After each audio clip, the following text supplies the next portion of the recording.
Pour commencer ce cours sur la dérivation, on va faire d'abord un petit rappel sur le calcul de la pente d'une droite.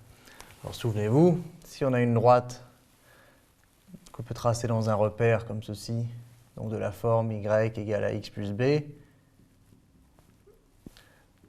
vous savez que a est le coefficient directeur ou la pente, b est l'ordonnée à l'origine, donc b est ici, et cette grandeur-ci, a, est le coefficient directeur, que l'on peut représenter comme ceci. D'ailleurs, on peut même calculer ce coefficient directeur, pourvu qu'on connaisse deux points, mettons A et B, de coordonnées xa, ya, et xb,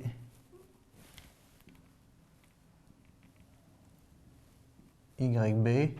Souvenez-vous que la formule, c'est que la pente A est égale à yb moins ya sur xb moins xa. Alors c'est d'ailleurs la même chose si on appelait la fonction y égale à x plus b, au lieu de l'appeler y, on l'appelait f de x. Ce serait la même chose que de dire f de x b moins f de xa sur xb moins xa. Ça ne change rien. Par contre, cette forme-ci, je préfère l'écrire tout de suite puisqu'on va revenir dessus dans les vidéos suivantes et on va voir le lien avec, effectivement, la pente en question. Alors ça, c'est pour le cas d'une droite, et normalement, ce sont des résultats connus. On peut très bien imaginer avoir une fonction qui n'est pas une droite, donc une fonction non linéaire. Si c'est le cas, mettons comme ceci,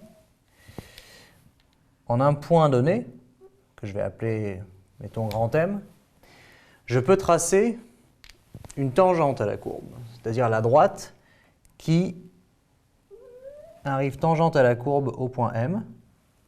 Alors évidemment, la forme de la droite, ou en tout cas sa pente, dépend du point que je choisis. Ce sera plus pentu ici, moins pentu ici. Mais si je prends ce point M là, je vais avoir une droite. Et donc je peux, à partir du moment où j'ai une droite, définir une pente A. Par contre, ici, je n'ai pas de point grand A, grand B que je connais, ou dont je connais les coordonnées, qui me permettrait de calculer A. Donc c'est un petit peu plus compliqué.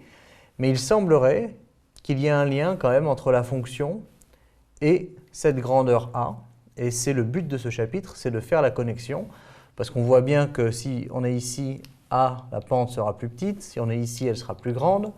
Si la fonction partait dans l'autre sens, il semblerait que la pente soit négative, parce que la droite serait orientée vers le bas. Donc, il doit y avoir un lien entre le comportement de la fonction et la valeur de la pente de la tangente en un point donné. Et c'est ce qu'on va explorer dans ce chapitre.